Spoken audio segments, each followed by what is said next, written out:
শ্রীমদ্ ভাগবত 18 পুরাণের মধ্যে মহত্তম। শ্রীমদ্ ভাগবত গোবিন্দের লীলা মাধুর্যে ভরপুর, আর শ্রীমদ্ ভগবত গীতা হচ্ছে গোবিন্দের উপদেশ, নিজ মুখনিসৃত বাণী। অর্জুনকে সম্মুখে রেখে সমস্ত জীব জগৎকে তিনি উপদেশ প্রদান করেছেন, সেটা গীতা। আর শ্রীমদ্ ভাগবত হচ্ছে মাধুর্য রসে ভরপুর, খুব সুকঠিন আলোচনাই শ্রীমদ্ ভাগবত। আমরা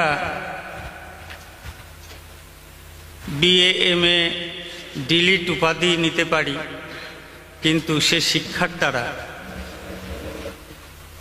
শ্রীমদ্ ভাগবতীয় আলোচনা করা খুবই কঠিন। কেননা এই শিক্ষাটা আলাদা শিক্ষা, এই জ্ঞানটা আলাদা জ্ঞান।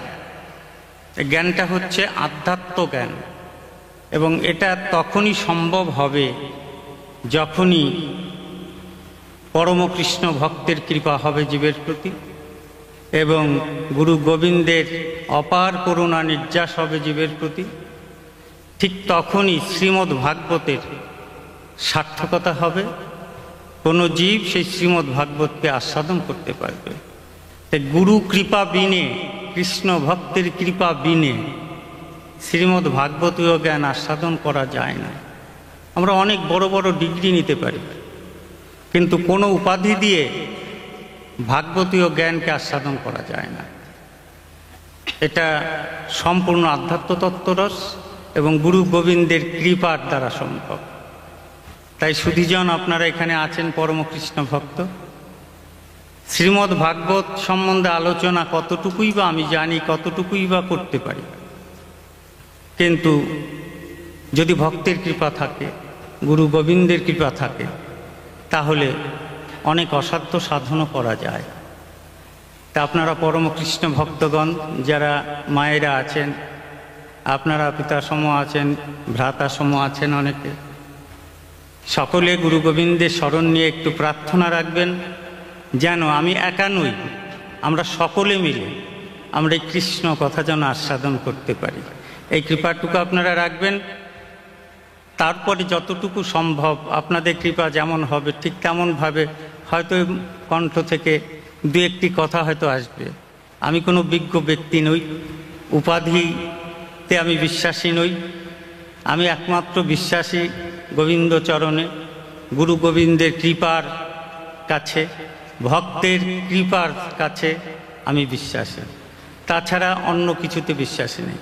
তাই যেথা যেথা ভক্তের আগমন হয়, সাধুমুখে শুনেছি, মহৎ ব্যক্তিদের মুখনিসৃত বাণী লেখনীতে জানতে পেরেছি, যেথা যেথা ভক্তের আগমন হয় সেথায় নাকি আমার প্রভুর আগমন ঘটেন। যেমন গীতাতে তার প্রমাণ হিসাবে দিলেন, যেথা যেথা গীতা পাঠ হয় সেখানে বালক বেশি গোপাল নিজে শ্রীমতী রাধারানীকে সাথে নিয়ে ক্রিয়া করিয়া থাকেন এবং ভক্তকে আশীর্বাদ প্রদান করেন। তাই আপনারা সেই পরমকৃষ্ণ ভক্ত, আমি মনে করি এখানেই কৃষ্ণ ভক্ত যেখানে, সেখানে আমার গোবিন্দের বাসস্থান। আর সর্বোপরি আমাদের বিগ্রহ তো সম্মুখে রয়েছেই। তাই সবাই মিলে, সকলে মিলে, নারী পুরুষ একত্রিত মিলে সেই বিগ্রহের কাছে প্রার্থনা রাখবেন, যেন সবাই মিলে আমরা যেন একটু গুরু গোবিন্দের নাম ধ্যান অন্তত করতে পারি। নিতাই গৌর সীতানাথ প্রতিমানন্দে।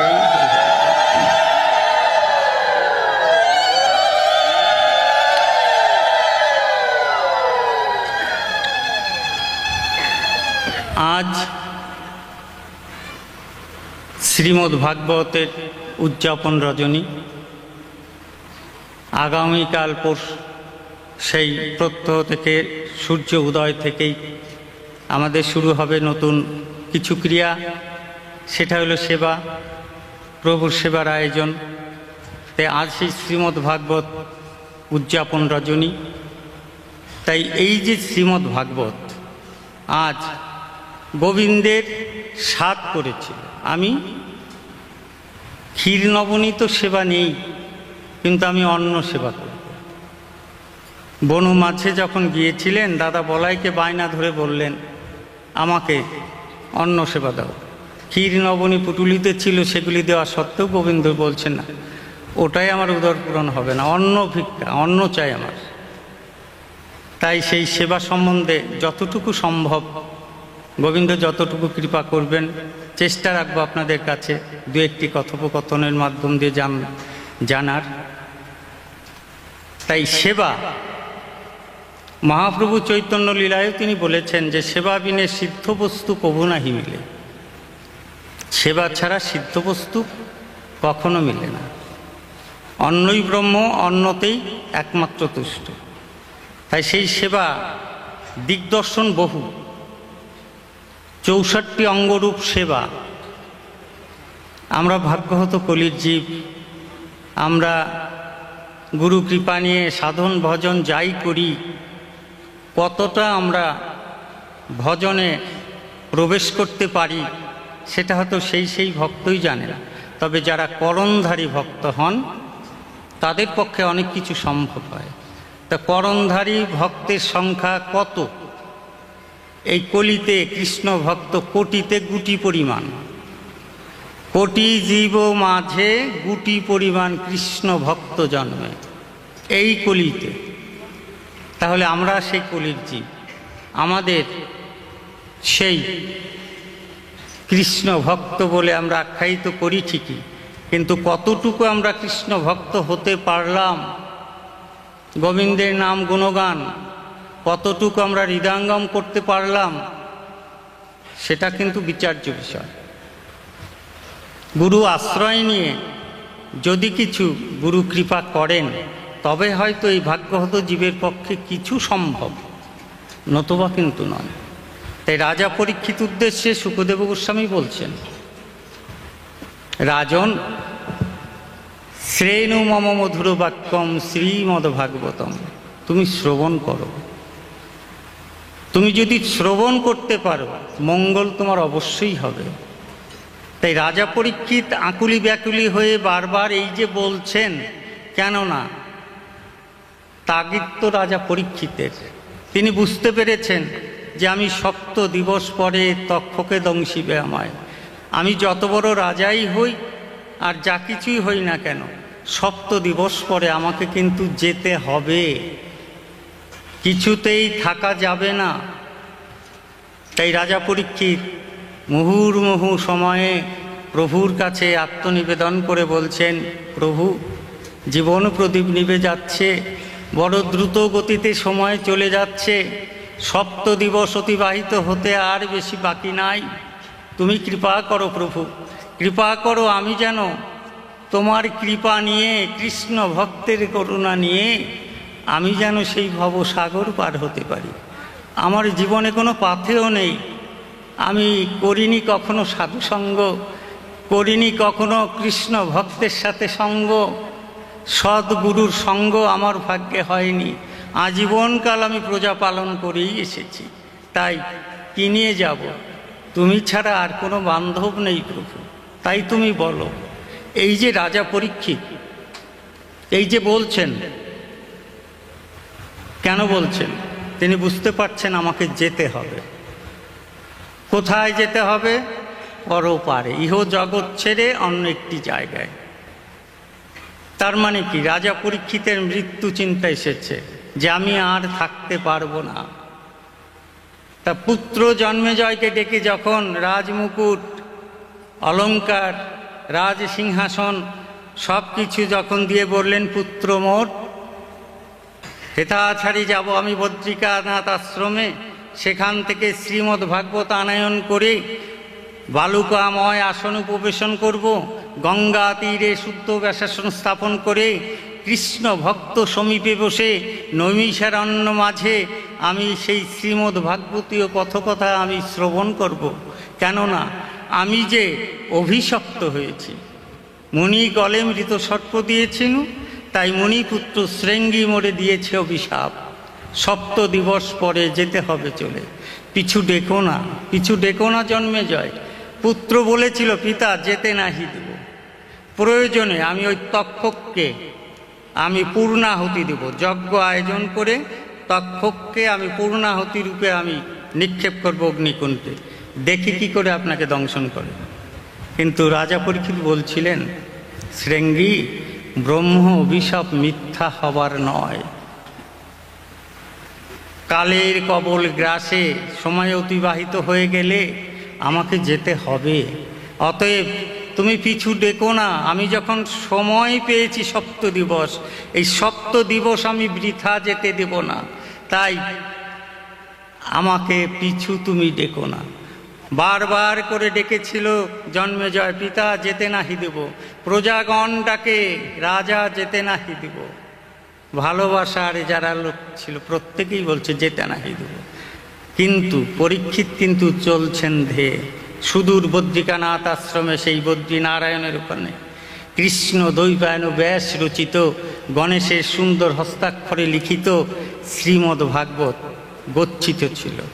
সেথা থেকে এনে নৈমিষারণ্য দাপুরীয় যুগের তীর্থক্ষেত্র, পুণ্যতীর্থ, সেখানে নৈমিষারণ্যের সমস্ত ঋষি মুনি তাপস মণিপুত্র মণিকন্যা সকলকে আহ্বান করে প্রভুপাদ শুকদেব গোস্বামীকে ব্যাসাসনে স্থাপন করে সকলের অগ্রে আসন গ্রহণ করেছিলেন রাজা পরীক্ষিত।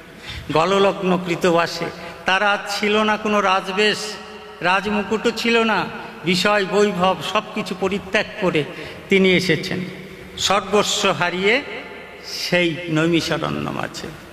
আশা শুধু একটা, কৃষ্ণ কথা শ্রবণ করা। কেননা ওই যে তিনি শুনেছিলেন, যদি কৃষ্ণ ভক্ত সমীপে বসে যদি শ্রীমদ্ ভাগবতীয় তত্ত্ব রস আস্বাদন করা যায় সপ্ত দিবস, তবে নাকি বিদেহী আত্মার উদ্ধার হবে। শুধু এই আশায় রাজা পরীক্ষিত নৈমিষারণ্যে উপস্থিত হয়েছিলেন।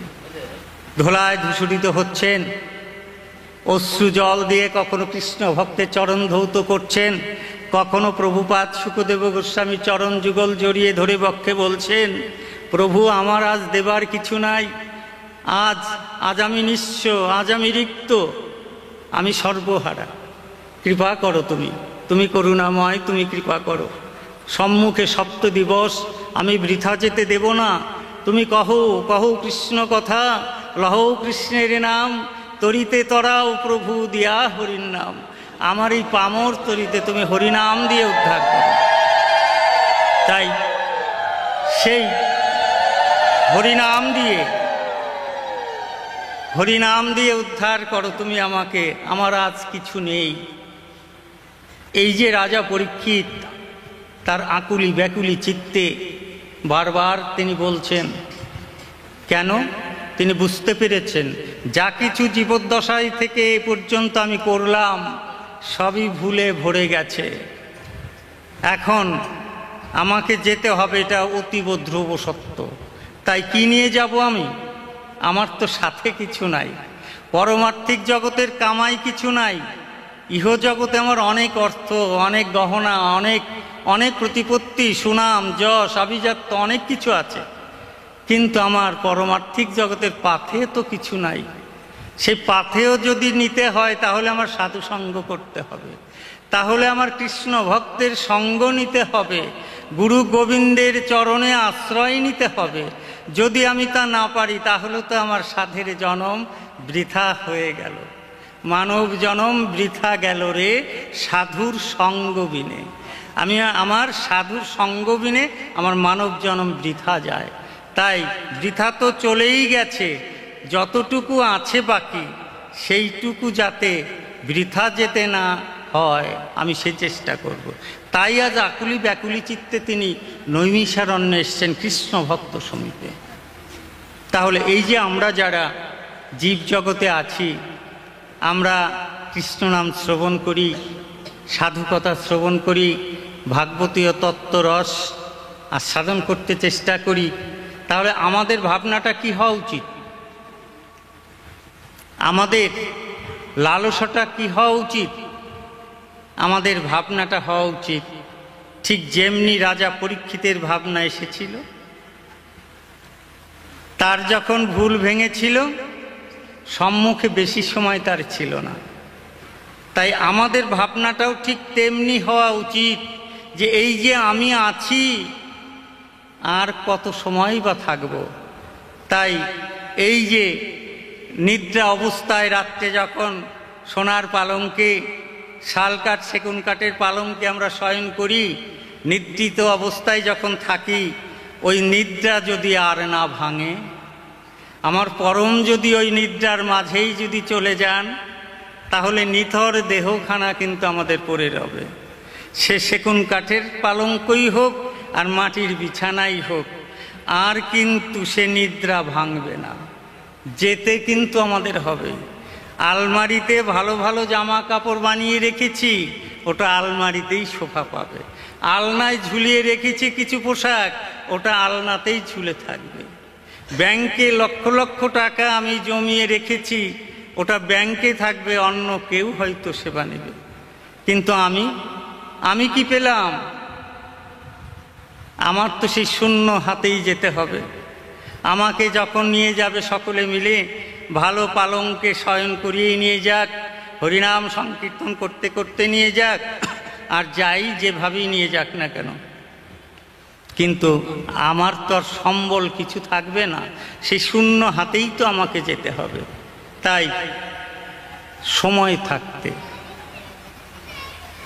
একটু একটু হলেও আমাদের সাধু সঙ্গ করা উচিত, সৎ মানুষের সঙ্গ করা উচিত, সৎ কথা আলাপন করা উচিত। এই যে দুটি আঁখি, এই আঁখি দিয়ে শুভ কিছু দর্শন করা উচিত। এই মুখে কত সুন্দর সুন্দর আহার আমরা সেবা করি, এই মুখ দিয়ে মুখনিসৃত বাণীতে সুন্দর কিছু ভাষা প্রয়োগ করা উচিত। এই দুটি পদে আমাদের যেথা যেথা সাধুসঙ্গ হয়, কৃষ্ণ কথা হয়, হরিনাম সংকীর্তন হয়, সেখানে এই দুই পদ বাড়িয়ে আমাদের যাওয়া উচিত। এই যে দুটি হস্ত, এটা কি জন্যে দিয়েছেন? এটা দিয়েছেন কিন্তু গুরু গোবিন্দের নাম ধ্যান করার জন্যে। আমরা কি করি? আমরা কোনো দেবালয়ে যখন যাই, আমাদের প্রত্যেকটি এই হিন্দু সমাজের, সনাতন ধর্মাবলম্বী হিন্দু সমাজের কি করা উচিত? কোনো বিগ্রহের সম্মুখে আমরা যখন যাই, আমাদের কি করতে হয়? দুটি বাহু এমনি করে উত্তোলন করতে হয়, দুটি বাহু উত্তোলন করতে হয়। তো যখন এই দুটি বাহু উত্তোলন করা হয়, কেন করা হয়? কেন করা হয়? আজ যখন 144 144 ধারা যখন রোডে জারি থাকে, তখন যদি কোনো পাবলিক সেই রাস্তা দিয়ে যায়, পুলিশ বা আর্মি বা যাই থাকুক, তারা অ্যারেস্ট করে। কিন্তু যদি আমার এই দুটি হাত যদি উত্তোলন করা থাকে, সে আমাকে অ্যারেস্ট করতে পারে না, সে আমাকে পথ ছেড়ে দেবে, চলে যাওয়ার জন্য। তাই বিগ্রহের সম্মুখে যখন আমরা যাব, দুটি হস্ত যখন উত্তোলন করব, তার মানে সে প্রভুর কাছে আমি আত্মসমর্পণ করলাম, প্রভু তুমি আমায় কৃপা করো, তার জন্য এই হস্ত উত্তোলন করা, এই হস্তেরও কাজ রয়েছে।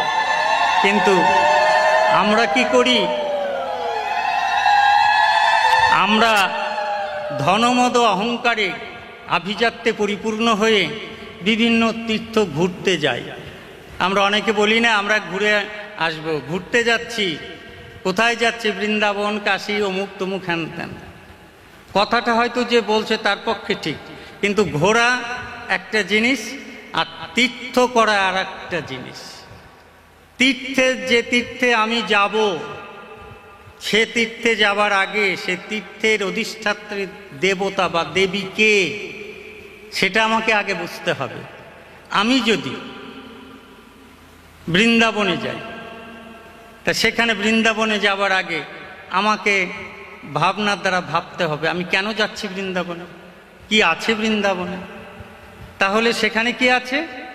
সেখানে লোকমুখে, গ্রন্থের মাধ্যমে, সাধু মুখে জানতে পেরেছি আমাদের পরম আরাধ্য পরমধন ভগবান শ্রীকৃষ্ণ সেখানে আবির্ভূত হয়েছিলেন। তার চরণ স্পর্শে ধন্য ওই বৃন্দাবনের মাটি। তাই আমি যাচ্ছি কোথায়? যেখানে আমার শ্রী গোবিন্দের চরণের ধুলি পড়েছে, সেই মাটির ধুলি আমি সর্বাঙ্গে মাগব বলে আমি মধু বৃন্দাবনে যাচ্ছি, যেথায় আমার নব ঘনশ্যাম আবির্ভূত হয়েছিলেন। তার চরণ স্পর্শে ধন্য যে মাটি, সেই বৃন্দাবন ধাম, সেখানে আমি যাচ্ছি। তিনি কে? তিনি অনাদির আদি গোবিন্দ, সর্বকারণের কারণ। তিনি ভগবান, আমরা তাকে ভগবান বলি। তিনি কখনো যশোদা দুলাল, কখনো রাধিকা রমন, কখনো গোপী বল্লভ, কখনো ব্রজের রাখাল, এমনি করে বিভিন্ন নামে তাকে আমরা ডাকি। তাহলে আমরা যখন ওই বৃন্দাবনে যাব, সেই তীর্থক্ষেত্রের যে আধ্যাত্ম কথাগুলি সেটা আমাকে অনুধাবন করতে হবে। তাই যখন সেই তীর্থে আমি যাব, কি করব আমি ওই তীর্থে পদার্পণ করার আগেই আমার এই যুগল হস্ত দিয়ে ওই তীর্থের ধুলি আমার সর্বাঙ্গে আমি মাখব। কেন মাখব? ওই যে আমার গোবিন্দ বিচরণ করেছেন, কোথা দিয়ে কিভাবে তিনি বিচরণ করেছেন তা তো আমাদের জানা নেই। তাই বিশ্বাসে গোবিন্দ এই মাটিতে এসেছিলেন, তার চরণ ধুলি নিয়ে আমরা ধন্য হব, সেই আশায়। তাহলে এই যে তীর্থের গুণটা দেখুন, তীর্থে যেতে হলে এই ভাবনাটা আগে প্রয়োজন। আজকে যদি চন্দ্রনাথ একটা তীর্থক্ষেত্র বাংলাদেশে, সেটাকে কি বলা হয়? পদগয়া বলা হয়। কেন? সেটা গয়াসুরের চরণ পড়েছে এখানে, আর মুখ গহ্বরটা পড়ছে সেই গয়াধামে। পিণ্ডদান করে, পিতৃ উদ্দেশ্যে পিণ্ডদান করা, শ্রী বিষ্ণু পাদপদ্মে সেটা অর্পণ হয়। তাহলে সেই গয়াসুরের চরণ ওখানে আছে। এই বিশ্বাস, এই ভক্তি, শ্রদ্ধা, এইটুকু নিয়ে আমি সেখানে যাচ্ছি, সেই সীতাকুণ্ডে। সেই বিশ্বাসটুকু আগে আমাকে তুলতে হবে। যদি আমার মনে সে বিশ্বাস না আসে, তাহলে তীর্থ পর্যটন করা বৃথা, অর্থধ্বংস হবে, কিন্তু তীর্থ করা হবে না। আমি তীর্থে গেলাম, বিভিন্ন ভালো মন্দ সেবা নিলাম, অবৈধ সঙ্গ করলাম, অবৈধভাবে হাঁটাচলা খাদ্যাভ্যাস করলাম, তাতে কি হবে? ওই পুণ্য করতে গিয়ে শূন্য হাতে ফিরতে হবে। আমার প্রভু কি চান? প্রভু কিন্তু ওই ভালো ভালো উপঢৌকন দিয়ে প্রভুর সেবা দেব আমি, প্রভু সেটা সাদরে গ্রহণ করবেন, তিনি কিন্তু তা চান না। তিনি কি চান? তিনি চান যে জীব আমাকে বিচার করুক, আমি কে, কি আমার রূপ, কি আমার গুণ, লোকে আমাকে কি বলে আখ্যায়িত করে, কি আমার শক্তি বা সামর্থ্য। যে জীব আমাকে জ্ঞানের দ্বারা বিচার করে আমারই পূজা করে, সেই ভক্তই আমার শ্রেষ্ঠ ভক্ত রূপে ঘোষিত হবে। গীতায় তার শাশ্বত প্রমাণ। গীতায় পরিষ্কার লিখছেন যে জ্ঞানী ভক্তই আমার শ্রেষ্ঠ ভক্ত। সেখানে আমি যদি একটা বাতাসা দিয়েও যদি প্রভুর সেবা দিই, তিনি নিতে বাধ্য। তাই বলেই আধুনিক যুগের আধুনিক খাবার দিয়ে আমার গোবিন্দকে পূজা দেওয়া ঠিক নয়। এখন আমরা ভগবানকে তো আমাদের ঘরের ছেলে বানিয়েছি। কেউ ছেলে বানাই, কেউ ভাগ্নে বানাই, কেউ পুত্র সম দেখি, তাকে নিয়ে বিভিন্ন জায়গায় আমরা চলাফেরা করি।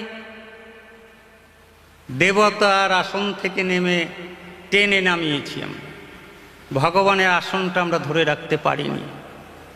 তাই এই যে ভাবনাগুলি, এই ভাবনাগুলি না নিয়ে যদি তীর্থ করা হয়, গুরু গোবিন্দের সেবা করা হয়, তাতে কিন্তু অপরাধী সৃষ্টি হয়। আর যদি সাত্ত্বিক ভাবাপন্ন হয়ে মনের উদারতা নিয়ে গুরু গোবিন্দের চরণে অশ্রুসিক্ত নয়নে বনের বনমালা দিয়ে, নয়নের দুফোঁটা অশ্রু জল দিয়ে গুরু গোবিন্দের চরণে যদি অর্পণ করা যায়, আমার গোবিন্দ সুন্দর তার পূজা অবশ্যই গ্রহণ করেন, তার প্রতি তার কৃপা বাড়ি বর্ষণ হয়। কিন্তু ওই জাঁকজমক করে উপঢৌকন দিয়ে সেবা দিলেই কিন্তু তিনি সে সেবা গ্রহণ করেন না। আপনারা কীর্তন করেন, এই যে ভোগ আরতি আদি করেন, আপনারা ওই আকর ঠাকুর তো আপনারা দেন, খাউরে কাঙালের ঠাকুর। আমি ভিক্ষা করে এনেছি, হে খাও হে কাঙালের ঠাকুর। কেন বলা হয়? না জানি পাকো শাকো, না জানি রন্ধন, সুখা রুখা একমুষ্ঠ করহ ভোজন। এই যে কথাগুলি কেন বলা হয়েছে, এটা হলো তার প্রতি আত্মসমর্পণ হবে, যে তুমি ক্ষুদান্ন ভালোবাসো প্রভু, সেই আমি ভিক্ষা করে নগরে নগরে গিয়ে, আমি সেই দাঁড়ে দাঁড়ে গিয়ে ভিক্ষা করে এনেছি, সেটা ক্ষুদান্ন।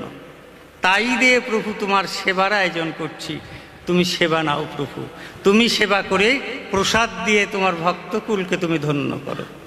তাহলে এই যে খাউরে কাঙালের ঠাকুর, তাহলে কি, যে কাঙাল তার ঠাকুর তিনি, যে দাম্ভিক আভিজাত্যের দ্বারা যে ভগবানকে বিচার করে, গোবিন্দ কিন্তু তার নয়।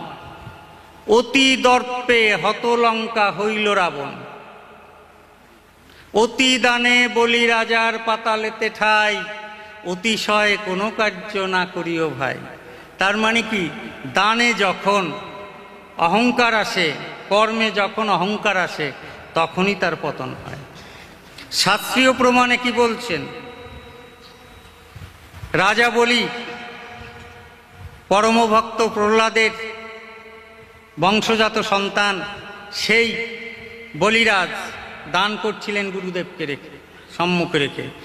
দত্তকুলাধিপতি রাজা বালি তার কি করছেন, শুক্রাচার্য হচ্ছেন তার গুরু। একে একে দান যখন করে যাচ্ছেন, যে যা চাইছেন তাকেই দান করছেন, কাউকে ফিরাচ্ছেন না।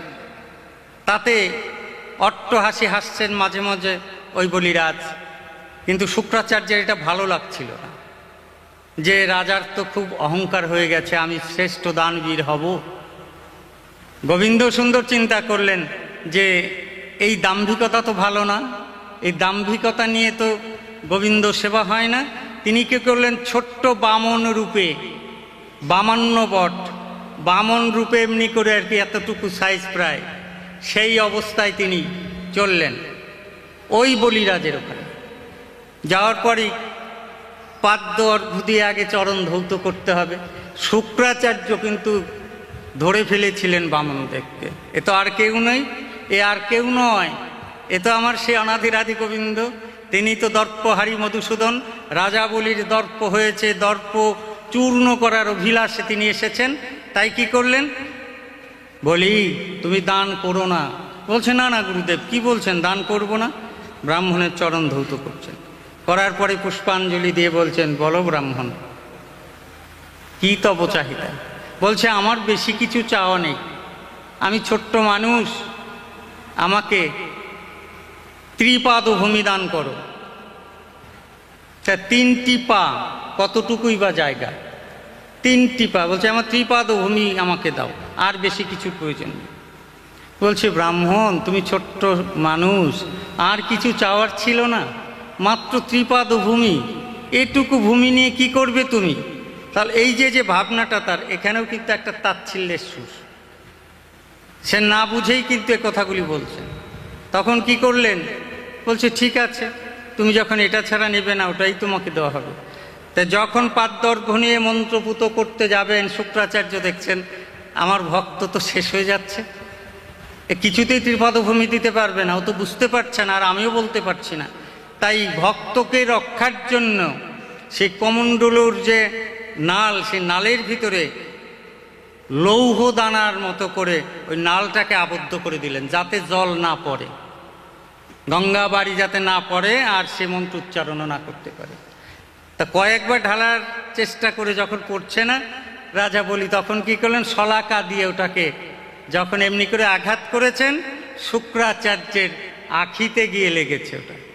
তখনই ওখান থেকে বেরিয়ে বলছেন, মূর্খ কোথাকার, তোকে রক্ষা করতে আমি চেষ্টা করলাম, আর তুই কিনা সেই জায়গায় আঘাত করলি, আমাকে ধ্বংস হবি তুই, তুই চিনতে পারিসনি ত্রিপাদ ভূমি চেয়েছে সে কে, তুই অচিরেই বুঝতে পারবি।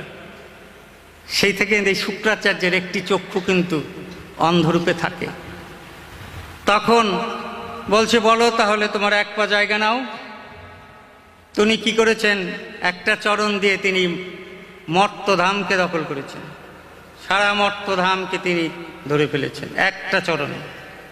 বলছে আর একটা চরণ, আর একটা চরণে স্বর্গকে ধরে রেখেছে।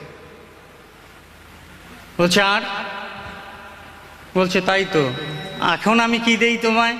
তাড়াতাড়ি অন্তঃপুরে গিয়েছে, রানী কিন্তু দেখছিলেন। রানী কি কি বলছে, রানী আমি তো বুঝতে পারিনি কি হলো, মর্তলোক এবং স্বর্গলোক দুটি চরণে ঢেকে ফেলেছেন, এখন তৃতীয় চরণের জায়গা আমি কোথা থেকে দেব। বলছে রাজা তুমি তো খুব দাম্ভিক অহংকারী, তুমি কিছুই বুঝতে পারবে না। তবে আমি অবলা নারী, আমি তোমায় কি আর বলবো। তবে যদি পারো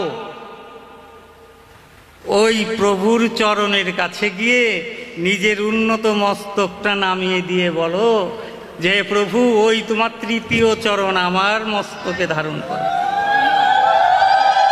তাহলে এই যে দেখুন, এই যে সহধর্মিণীর সার্থকতা, সেখানে রাজা বলি ধীরে ধীরে সেই দানের যে শিবিরশালা সেখানে এসে বলছেন, বামনদেব বলছেন, কই রাজা, দাও আর এক পা জায়গা দাও। বলছে, প্রভু আর এক পা জায়গা তো দিব, তোমার চরণ কোথায়? রাজবুদ্ধি তো কিছুটা ছলনার সাহায্য নিচ্ছে, তোমার চরণ কোথায়? তোমার তো চরণ নেই প্রভু, আর তাহলে আমি জায়গাটা কোথায় দেব? তাই তোমার চরণও নাই, আমার জায়গাও নাই। বলছে, না বলি, ত্রিপাদ ভূমি তোমাকে দিতেই হবে। তাহলে তোমার চরণ? দেখা গেল নাভি থেকে একটা পদ্ম এমনি করে বেরিয়ে আসে, সেই চরণ, সেই পদ বেরিয়ে আসা করে ত্রিপাদ যখন এমনি করে বেরিয়ে এসছেন, এখন বলছে, বলো বলি, আমি কোথায় রাখবে চরণ বলো। তখন উনি দেখতে পাচ্ছেন যে তাই তো, এ তো অসম্ভব বস্তু, এ তো আর কেউ নয়, তিনি আমাকে ভুলাতে, আমার ছলনাকে ধরতে, আমার দাম্ভিকতাকে চূর্ণ করতে, অহংকারের পতন করাতে আর তো কেউ নয়, সেই তো সেই দর্পহারী মধুসূদন। তিনি ভুলোক দুলোক থেকে ত্যাগ করে এসেছেন এখানে আমার প্রাসাদ মাঝে, দানে অহংকার এসেছে দেখে সেই শ্রী মধুসূদন তিনি এসেছেন আমারও দ্বার প্রান্তে। তাই প্রভু, তুমি নিজ গুণে কৃপা করে আমার অহংকার মোচনের জন্য যখন এসে পড়েছ, আমি কি দেব প্রভু, আর তো জায়গা আমার নেই। তাই আমার এই উন্নত মস্তক রয়েছে, তুমি কৃপা করে আমার চরণে তোমার মস্তকখানা রাখো। যদি তুমি কৃপা করে রাখো তবে আমি ধন্য হব। দেখা গেল কলি সেই বলি রাজার চরণে কিন্তু প্রভুর তৃতীয় চরণ রাখল। তখন তিনি বলছিলেন, বামদেব বলি, দানে আমি সন্তুষ্ট হয়েছি, দান গ্রহণ করেছি, এবার তুমি বর প্রার্থনা করো। তিনি বলছিলেন, দুটি পথ, তুমি কি শত মূর্খ নিয়ে স্বর্গলোকে যাবে, নাকি পঞ্চপণ্ডিত নিয়ে তুমি পাতালে যাবে? রাজা বলি চিন্তা করলেন যে আমি শত মূর্খ নিয়ে যদি স্বর্গে যাই, ওই শত মূর্খকে বোঝাতে বোঝাতে আমার স্বর্গ সুখ নষ্ট হয়ে যাবে। তাই আমি পঞ্চপণ্ডিত নিয়ে পাতালি যদি যাই, ওই বিদ্বজনদের কাছ থেকে বিজ্ঞ কথা আমি শ্রবণ করতে পারবো, আমার জনম সার্থক হবে। তাই আমি পঞ্চপণ্ডিত নিয়ে পাতালেই থাকব। এই জন্যেই এই যে অতি দানে বলি রাজার পাতালেতে ঠাই, অতিশয় কোনো কার্য না করি উপায়। এই যে আমরা জীবজগতে যারা আছি, আমাদের অতিরিক্ত কোনো কর্ম কারো করা উচিত নয়। কেন? আমরা স্থূল জীব, এই আছে এই নাই, আমাদের জীবনের কোনো বড়াই কিন্তু নেই। তা আমাদের কিসের এত তেজ, কিসের এত তর্ক, কিসের এত অহংকার, কিসের এত আভিজাত্য? ক্ষণিকের তরে আসা, আবার ক্ষণিক পরে চলে যাওয়া। পলক ফিরতে যে সময়টা লাগে, ওই পলকের সময়ের মাঝে তিনি ব্রহ্মাণ্ডকে ধ্বংস করে দিতে পারেন। অ্যাটম বম, পরমাণু বোমা, আরও কিছু শক্তি যাই হোক না কেন, কিন্তু আমার প্রভুর শক্তির কাছে আমরা কেউ শক্তিবান নই। তাহলে তিনি কে? তিনি সর্বশক্তিমান। তিনি এনেছেন, তিনিই নিয়ে নেবেন। কখন তিনি নেবেন আমরা জীব কিন্তু জানি না। তাহলে আমাদের মনে রাখতে হবে কোনটা? এসেছি এটা সত্য, যাব এটাও সত্য, কিন্তু কখন যাব? আসার জন্য কিন্তু একটা নির্দিষ্ট সময় আমরা গুনি, আধ্যাত্মিক জগতের মাধ্যমে গুনি, বিজ্ঞানের মাধ্যম দিয়েও গুনি। যে একটা মা যখন গর্ভবতী হয়, সে যখন একটা সন্তানকে যখন প্রসব করে, দেখা যায় 10 মাস কি 9.5 মাস এমনি করে এক একটা দিন গুনে তারপর তার প্রসব হয়। বিজ্ঞানেও কিন্তু এটা ঠিক তাই বলছে যে এই এতদিন বাদে অমুক তারিখ তমুক তারিখে হবে। তাহলে আসার একটা কিন্তু নির্দিষ্ট সময় আছে আমাদের, কিন্তু যাওয়ার কি সময় আছে গো? কে কখন আমরা চলে যাব সেই সময়টা কি আমরা জানি? আমরা কিন্তু জানি না। তাই জানি না যখন, তাহলে আমাদের স্মরণ রাখতে হবে যে আমি আছি কতক্ষণ, কেন আমি আস্ফালন করব, কেন আমি অহংকার করব, কেন আমি ঘৃণা করব, কেন তাচ্ছিল্য করব, ধর্ম নিয়ে কেন বাড়াবাড়ি করব, মানুষে মানুষে কেন হানাহানি করব। মানুষ মান এবং হুঁশ যার জাগ্রত আছে সেই তো মানুষ। তাহলে হিংসাকে হিংসা দিয়ে জয় করা যায় না। হিংসাকে জয় করতে হলে কি লাগে? ভালোবাসা লাগে। ভালোবাসা ছাড়া হিংসাকে জয় করা যায় না। আমাদের বরেণ্য কবি রবীন্দ্রনাথ ঠাকুর বলেছেন, ধরণীর এক করে রইব আপন মনে, ধন নয় মান নয় এতটুকু আশা, শুধু ভালোবাসা। আমি ধরণীর এক কোণে রব, ধন মান আমার চাই না, আমি চাই শুধু এতটুকু আশা, সেটা হলো ভালোবাসা। তাহলে এই যে ভালোবাসা, আমরা এই এখন জাগতিক জগতে ভালোবাসা করছি না, নারী পুরুষে কামাসক্ত হয়ে, এ ভালোবাসাটা কিসের? মেয়ে কি ভালোবাসা? রূপ যৌবনের ভালোবাসা, কিন্তু প্রকৃত ভালোবাসা কিন্তু আমরা করতে পারিনি। কবি বললেন কি, যদি ভালোবাসতে হয় আগে বাসা ভালো কর, ভালোবাসা করবি যদি আগে বাসা ভালো কর। কোন বাসা? এই যে সার্ধ ত্রিহস্ত পরিমিত দেহ, যার যার হাতে 3.5 হাত করে আমাদের এই মানব দেহ গঠন, এই সেই বাসা। এই বাসাকে আগে ভালো করতে হয় কি দিয়ে? সাধুগুরু বৈষ্ণবের কৃপা দিয়ে, সৎসঙ্গে গিয়ে কৃষ্ণ ভক্তের চরণের ধুলি মেখে গায়ের নোংরাগুলি পরিষ্কার করে, তবে বাসা ভালো করতে হয়। কোনো সাবান ছোটা দিয়ে সে ময়লা পরিষ্কার করা যায় না।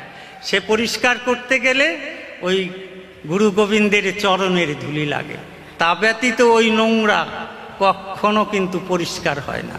তাই আমরা যারা আছি জীবজগতে, আপনারা এখানে যারা উপস্থিত, আজকে যখন আপনারা এখানকার কর্ম সম্পন্ন হলে গৃহে ফিরে যাবেন, আপন আপন কুটিরে, ইটের গাঁথুনি হোক, টিনের বেড়াই হোক, পাটখড়ির বেড়াই হোক, যার যেমন গৃহ নির্মাণ আছে, সেখানে গিয়ে যখন আপনি নিজ বিছানায় শয়ন করবেন, শয়ন করবার পূর্বে আপনি প্রভুর শরণ নিন। আপনার গুরু গোবিন্দ, গুরু কৃপা করে যে ধন আপনাকে দিয়েছে, সেটা আপনি স্মরণ নিয়ে আপনি এই বিবেক আত্মাকে জিজ্ঞাসা করুন যে এই যে আমি একটা ধনী লোক কি গরিব লোক আছি, কিন্তু আমি আছি কতক্ষণ, আমি কতক্ষণ আছি, এ কথাটা জিজ্ঞাসা করবেন। দেখবেন পাশ থেকে কাউকে বলতে হবে না, আপনি উত্তরটা হয়তো আমার গোবিন্দ সুন্দর দিয়ে দেবে যে সেদিনের আর বেশি বাকি নাই, যাওয়া আমাদের লাগবে। তাই যেতে যখন হবে, হরিনাম করে আমাকে নিয়ে যাবে, সে হরিনামটা আমার কর্ণকুহরে পৌঁছবে না, তিলকমালা দিয়ে সাজাবে, আমি সেটা দেখতেও পাবো না। তাহলে যতক্ষণ পর্যন্ত দেহে আমার নিত্যানন্দ বস্তু আছে, ততক্ষণ পর্যন্ত আমি কেন ওই মধুমাখা হরিনাম করব না? নামে জীব উদ্ধার হবে, নামেই জীবের সেই ভবসাগর পার হবে। তাহলে জীবদ্দশা থেকে আমরা যদি সেই হরিনাম সংকীর্তন, কৃষ্ণ কথা আলাপন, গুরু মুখে কৃষ্ণ কথা শ্রবণ, এগুলি যদি আমরা না করি, কবে করব? যখন বয়স আমার 60, 70, 80 হয়ে যাবে, পাশের বাড়িতে হরিনাম সংকীর্তন হচ্ছে, কত ভক্তের আগমন ঘটেছে, তখন আমার মন চাইছে যাই ওখানে, পায়ে পায়ে যাই, গিয়ে আমি একটু হরিনাম শ্রবণ করে আসি। সৎ মানুষ ওখানে এসেছেন, কৃষ্ণ ভক্তরা এসেছেন, তাদের একটু চরণের ধুলি আমি অঙ্গে মেখে আসি। এই ভাবনা ভেবে যখন আমি চলতে যাচ্ছি, তখন আমার এই দুটি আঁখি ডেকে বলছে, তুমি তো যাচ্ছ, কিন্তু ক্ষীর দৃষ্টি হয়ে গেছে আমার, আমি তো তোমাকে ওই হরিবাসরের কৃষ্ণ ভক্ত যারা আছে আমি তো তোমাকে দর্শন করাতে পারবো না, কেননা আমার দর্শনেন্দ্রিয় আধারে ঢেকে গেছে, আমি দেখতে পাই না। কর্ণ বলছে তুমি তো যাচ্ছ, যেতে চাইছো, আমি তো এই কর্ণ দিয়ে সে হরিনাম তোমাকে আমি শ্রবণ করাতে পারবো না, কেননা আমি যে বধির হয়ে গেছি। হস্ত দুটি বলছে ডেকে তুমি যাবে যাও, কিন্তু আমার হস্ত দুটি তো অসাড় হয়ে আছে। যখন কৃষ্ণ ভক্তরা কৃষ্ণ নাম গাইবে, কৃষ্ণ নামে পাগল পারা হবে, আমি তো তখন দুবাহু তুলে জয় রাধে গোবিন্দ বলে কীর্তনও করতে পারবো না। তাই আমি কি করে যাব? চরণ দুটি বলছে যে আমি তোমাকে যে নিয়ে যাব সে শক্তি তো আমার নেই, আমি শক্তি রহিত হয়ে গেছে আমার, তোমার ওই ভার আমি বহন করতে পারবো না, কেমন করে যাব আমি ওখানে? তখন ইচ্ছা থাকলেও কিন্তু আর যাওয়া যাবে না। তাই সময় গেলে সাধন হবে না। দরবেশ করণধারী সাধক শিরাজ ভক্ত লালন যেমন বলছেন যে সময় গেলে সাধন হবে না। কোন সময়? দেহে বলবীর্য যতক্ষণ, সাধন ভজন ততক্ষণ। দেহের এই উজ্জ্বলতা যতক্ষণ, সাধন ভজনও ততক্ষণ।